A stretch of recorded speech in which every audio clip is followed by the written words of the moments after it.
Hello and welcome to India Business Hour. I'm Shireen Bhan. You're watching us live on YouTube every night and of course on your television screens as well. Here's a look at the headlines that we are tracking for you this evening. India is advancing the interests of the developing world at the G20, says Prime Minister Modi in an exclusive interview to Moneycontrol.com ahead of the summit this weekend. Also adds that democratization of the G20 presidency is India's investment in capacity building of people, especially the youth. US First Lady Jill Biden tests COVID positive ahead of the India visit for the G20 summit this weekend. White House says President Biden has tested negative and he will continue to be tested regularly. The dinner invites to world leaders during the upcoming G20 summit sent out under the name of the President of Bharat instead of the customary President of India. Reports claim the government is considering renaming India to Bharat, but no official confirmation yet. The Sensex and Nifty end with minor gains, but there is no stopping the mid-cap rally. The mid-cap index gains over 400 points, hitting a record high. Crypto is also an example that I use later to say how, unless global cooperation works out well, you're not going to be able to have a responsible financial ecosystem. Finance Minister Nirmala Sitharaman inaugurates the Global FinTech Fest in Mumbai, praises the sector for driving financial inclusion, says cryptos present a threat and an opportunity, adds that negotiations are underway for a global regulatory framework. RBI Governor Shaktikanta Das says vegetable price inflation will not last more than 2 months. Also adds that central bank remains watchful to ensure that vegetable price rise is not getting generalized. The race for Cipla heats up. Torrent Pharma is likely to have made a non-binding bid. Private equity interest remains strong. Now, Economic Times reports Dr. Reddy's could team up with Bain Capital and throw its hat into the ring. What we want to see on the wrestling front is that this inquiry is coming to a result, that it's happening in a transparent way. Protesting Indian wrestlers and the public deserve clarity, says the president of the International Olympic Association, Thomas Bach, warns that these cases cannot repeat and that the highest possible pressure is being put on the Wrestling Federation over sexual harassment charges against its chief, Brij Bhushan Singh.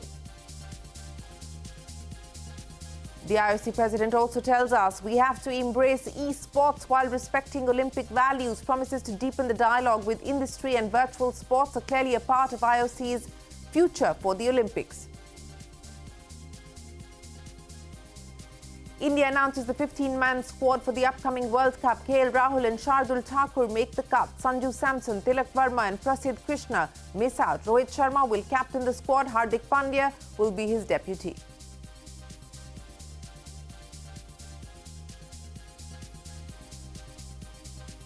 All of that and more coming up for you with the top story tonight, and this is a Moneycontrol exclusive, our sister publication. In an interview with Prime Minister Narendra Modi, a wide-ranging interview with Network 18's Rahul Joshi, the Prime Minister has spoken about the upcoming G20 summit this weekend. Of course, about the summit, the economy and a lot more. The Prime Minister said, and I quote, India has also been advancing the interests of the developing world, including the interests of nations not represented in the G20, such as the countries of the African Union. Further, perhaps for the first time in the history of the G20, the Troika is with the developing world. That's Indonesia, India and Brazil. This Troika can amplify the voice of the developing world at a crucial time when there are increased tensions due to global geopolitical tensions. End of quote. Speaking about India's G20 presidency, the Prime Minister said, and I quote again, when we laid out our agenda for the G20, it was welcomed universally because everyone knew that we would bring our proactive and positive approach to help find solutions for global issues. When global leaders met, they are filled with a sense of optimism about India due to the efforts of 140 crore Indians across various sectors. They're also convinced that India has a lot to offer and must play a larger role in shaping the global future. This has also been witnessed in their support for our work through the G20 platform. The Prime Minister also highlighting the impact of the G20 presidency on the public as well as the economy. He said, and I quote, our democratization of the G20 presidency is our investment in the capacity building of the people, especially the youth of various cities across the country. You can catch the full interview on Moneycontrol at 7:30 a.m. on Wednesday morning. These are, of course, some of the excerpts, the highlights from that big exclusive. Here are corporate leaders Anish Shah and Shubhakanta Panda on the Prime Minister's message and the business opportunities from the G20 summit this weekend. India has shown remarkable leadership on the world stage, and this is something that G20 only helps take further.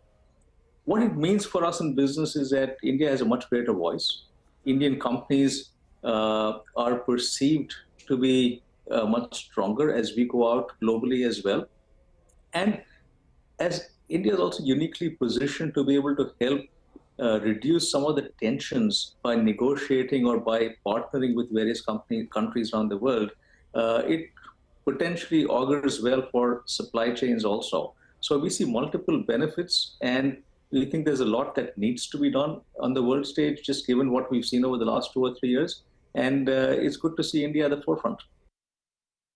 The bilateral discussions which will take place are also important. Again, just to reiterate what Anish said, this is India's coming of age. This is a clear recognition of India's new standing in the world order, and the fact that whether it is economically, whether it is politically, whether it is the ability to straddle diverse partnerships without getting boxed into one grouping or the other, I think all of this speaks well for India's sagacity and its diplomatic prowess. Industry leaders ahead of the G20 ministerial this weekend. Now, First Lady of the United States, Jill Biden, has tested positive for COVID-19. However, President Joe Biden has tested negative so far. The White House has said that President Biden will be tested regularly ahead of the G20 summit in New Delhi, which is going to be held later this weekend. The President and the First Lady were expected to depart for India on the 7th evening.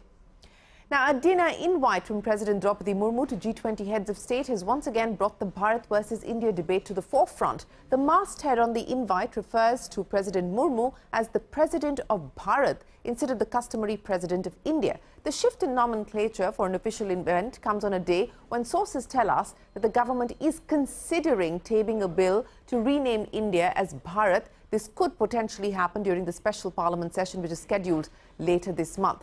While opposition parties have criticized the government of trying to distort history out of fear of the India alliance, BJP leaders and union ministers took to social media platforms hailing the move. Bharat हमारी परिचय है, इसको लेके हम गर्वित हैं। हम कहते हैं गर्व से कहो हम भारतीय हैं। तो भारत के नाम को राष्ट्रपति जी ने प्रायोरिटी में ले आया। देश सुन के इसके लिए बहुत खुश होगा, ये मेरा पूरा विश्वास है। अगर किसी पार्टियों का अलायंस इंडिया बन जाता है तो वो देश का नाम बदल देंगे। देश तो 140 करोड़ लोगों का है, किसी एक पार्टी का देश थोड़ी है। कल मान लीजिए इस इंडिया अलायंस ने अपना नाम बदल के भारत रख लिया, तो फिर भारत भी बदल देंगे। भाजपा आज इंडिया अलायंस गठन होने के बाद उनके मन के अंदर एक नई नफरत जाग चुकी है। 2014 से 2023 तक उनको इंडिया शब्द से कोई तकलीफ नहीं थी, लेकिन जब से इंडिया अलायंस गठित हुआ है तभी से उनको तकलीफ और उनके ये बात हजम नहीं हो रही कि इंडिया अलायंस को लोगों ने स्वीकार किया है। तो संविधान का जो किताब है we the people of India और हिंदी में जो है भारत है। अरे भाई, प्रधानमंत्री जी को अगर इंडिया नाम से आपत्ति है तो भारत नाम से भी आपत्ति होनी चाहिए, क्योंकि हमारे नारे में ही है, जुड़ेगा भारत जीतेगा India. Political reaction there, but let us now turn the spotlight on Article 1 of the Constitution. Article 1 reads, and I quote, India, that is Bharat, is a union of states. It is unclear so far if the government intends to change positioning of words in the article, add new words or scrap the name India altogether. Also, there is no constitution direction on whether India and Bharat can be used interchangeably. Remember, in 1949, where members of the Constituent Assembly were debating the phraseology of the article, many members had sought that the name Bharat precede India. These members had argued that the name Bharat would free the nation of its colonial yoke. At present, several crucial articles of the Constitution refer to the word India exclusively. For example, Article 52 states that there shall be a President of India. There is no mention of the word Bharat. Similarly, Clause 3 of Article 77 states that the President shall make rules for the more convenient transactions of the business of the Government of India. Now, we reached out to legal experts to understand the legal requirements if the government were to, in fact, rename India to Bharat. Take a look. One starts by saying India, that is Bharat. So actually the constitution has used India and Bharat interchangeably.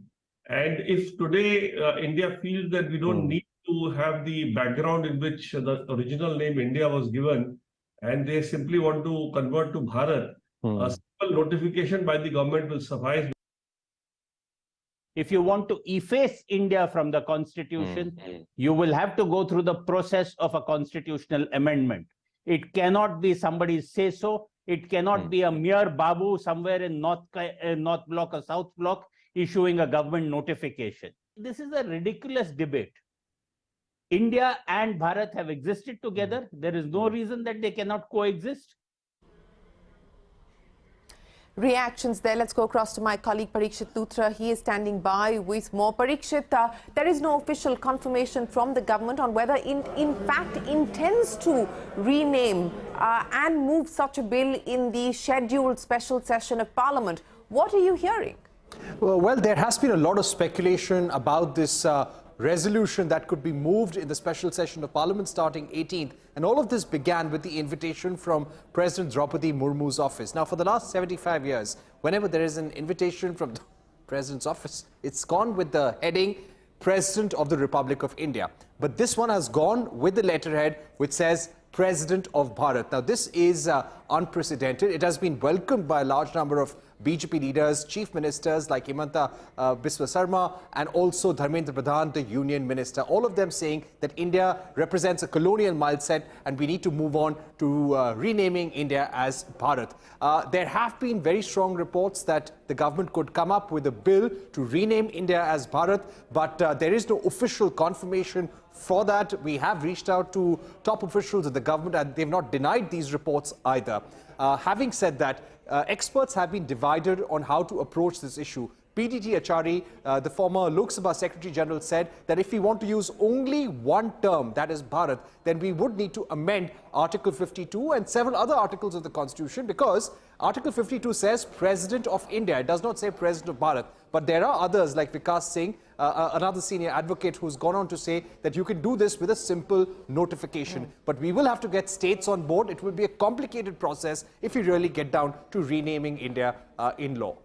Well, Parikshit, many thanks for joining us. A big question mark at this point in time. And of course, from an execution point of view, it's going to mean many changes from the Supreme Court of India to the currency to a whole host of other issues. But let's not get ahead of ourselves. Let there be an official confirmation on whether the government does intend to move such a bill in the scheduled special session of Parliament. But on to the day's market action. The Sensex and the Nifty ending with minor gains. However, there's no stopping the mid-cap outperformance. The mid-cap index up more than 400 points today. So that is a new record high as far as the mid-cap index is concerned. The Nifty Metal Index also ended the day at a record high. So that's a quick market snapshot for you.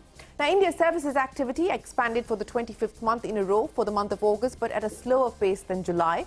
As per S&P Global, the India Services Purchasing Managers Index stood at 60.1. That's for August compared to July's figure of 62.3. However, exports hit a record high on robust foreign demand. RBI Governor Shaktikanta Das says vegetable price inflation will not last more than 2 months. Speaking in the capital, the governor also added that the central bank remains watchful to ensure that vegetable price rise is not getting generalized into the inflation grid.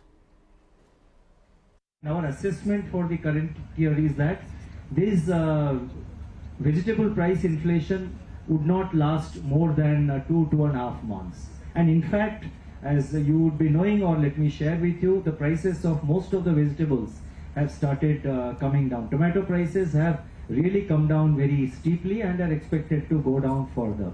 So if there is a sudden spike in vegetable prices, and we see that it is likely to moderate, it is likely to go down in 2 months, we don't change our monetary policy. Well, that is the RBI governor there on vegetable prices and what it means for inflation. Now, the second edition of the Global FinTech Fest kicked off in Mumbai today. Finance Minister Nirmala Sitharaman inaugurated the event and spoke about how fintechs are driving financial inclusion. The Finance Minister spoke of cryptocurrencies as a threat as well as an opportunity and reiterated India's stance for global cooperation on a regulatory framework. Meanwhile, market regulator SEBI Chairperson Madhavi Puri-Butt said that artificial intelligence has the potential to allow India to move to a risk-based regulatory regime.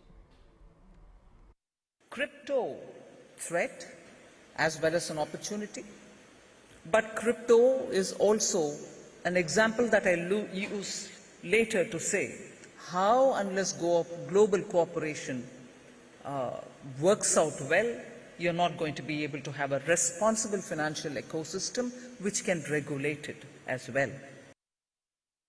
Not only risk-based supervision, but also risk-based regulation is what the regulator is moving towards, and saying that if there are different segments that carry different risk, then we should be able to even have regulations which are designed accordingly. This move of risk-based supervision to risk-based regulation to segmented regulation to now very granular level regulation is something which we see that artificial intelligence will have the potential to give us that ability to do that.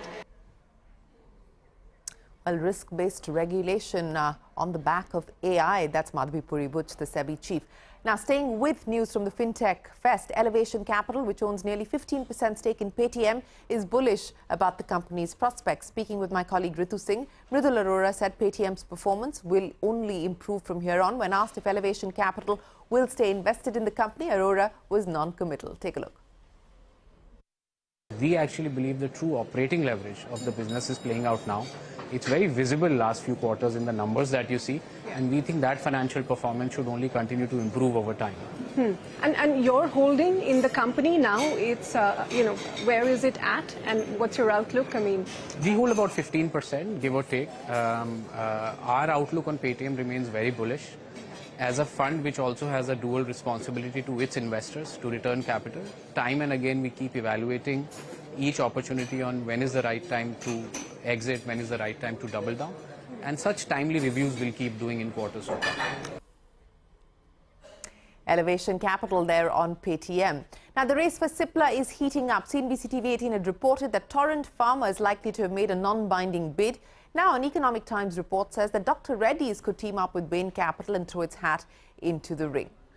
Shares of Indian Railway Finance Corporation ended more than 8% higher after recording their biggest single-day surge since listing in 2021. With a market capitalization of nearly 95,000 crore rupees, the railway PSU stock is more valuable than railway majors like IRCTC and Concor.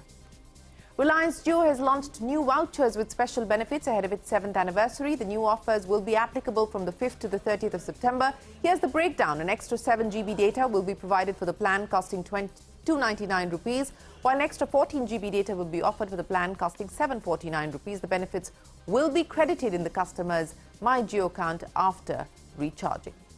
Jio Financial Services will be excluded from the National Stock Exchange indices, including the Nifty 50 from the 7th of September. The NSE has said that this comes after the stock did not hit the price band on 2 consecutive trading days in accordance with the index's methodology. The exclusion will not be deferred if Jio Financial Services hits the price band tomorrow. On to a big CNBC-TV18 exclusive. The president of the International Olympic Association, Thomas Bach, says that protesting Indian wrestlers deserve clarity on the case alleging sexual harassment by the Wrestling Federation president, Brij Bhushan Singh. Speaking with me, Bach warned that cases of sexual harassment cannot be repeated. He also added that the highest possible pressure is being put on the Wrestling Federation of India. Take a look. We want to see on the wrestling front is that this inquiry is coming to a result, that it's happening in a transparent way, and that then following the results of this inquiry, the necessary decisions and maybe sanctions are being taken. This cannot be allowed to hang in the air there forever. There everybody there deserves clarity. First of all, the female wrestlers, but then also the people alleged and the general public. They all deserve and need clarity, and they all need to see that the necessary consequences then are being taken, that these kind of cases cannot repeat themselves anymore. You know, on wrestling, as you said, that the action has already been taken, and the Indian wrestlers will participate in Serbia in the next games, but not under the national flag. They will participate as neutrals. Has there been any further update, any communication at all from the government or from the IOA on where things currently stand on this front? Of course, the matter is sub judice and there is an investigation underway as well, but has there been any communication from any Indian authority to the IOC? No, I'm not aware of any communication in the recent time, but you know, this is maybe also not necessary, because the procedure is now in the hands of United World Wrestling. Well, that is the IOC President Thomas Bach on the controversial wrestlers issue. Now, the IOC President has also said, and I quote, "We have to embrace esports while respecting Olympic values." He promises to deepen the dialogue with industry, and virtual sports, he believes, are a part of the future for the Olympic Games. Take a look. Online sports, that will be a decision for the future, and this is, you know, this esports finally is a kind of testing the waters. We have to see how it goes, whether you know, these the virtual sports do really keep or gain more attractivity, because we also have to see that the virtual sports do only have a very small market share in the overall e-gaming business. So we have to see how this is developing, and then we will have, I think, in principle, three options. Either to say, doesn't work, thank you very much, you do your own thing in this business, or to say some of these virtual sports could be a discipline of the traditional sport in the Olympic Games, or to keep organizing an own event like this Olympic esports final there for esports. This will take some time. So the Olympic Committee testing waters with virtual sports could be part of the future of the Olympic Games. Up next on India Business Hour, India announces the 15-man squad for the upcoming World Cup. That and more when we return. And you can catch us on Facebook, on X, on Threads, Instagram and JioCinema. You will find your favorite news updates on each of those platforms.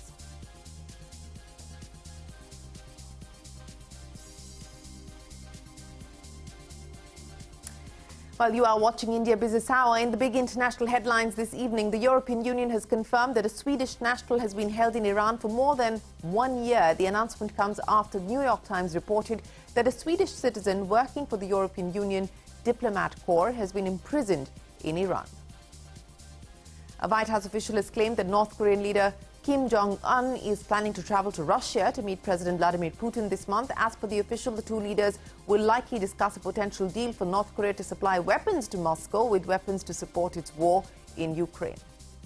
And speaking of Russia, Turkish President Erdogan has said that it would be possible to revive the Black Sea grain deal that was brokered by the United Nations and Turkey. However, Russian President Putin has reiterated he will not reinstate the Black Sea grain deal until Western nations meet Russia's demands on its agriculture exports.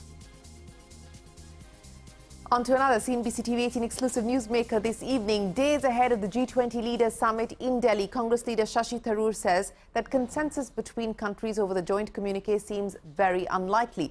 Speaking with my colleague Parikshit Luthra, Thakur said that the key issue would be that's holding back the communique is that Russia and China want no reference to the Ukraine war. Take a look. The success of every summit is reflected in a joint communique. And every single G20 summit, including the last one in Indonesia last year, concluded with an agreed joint communique.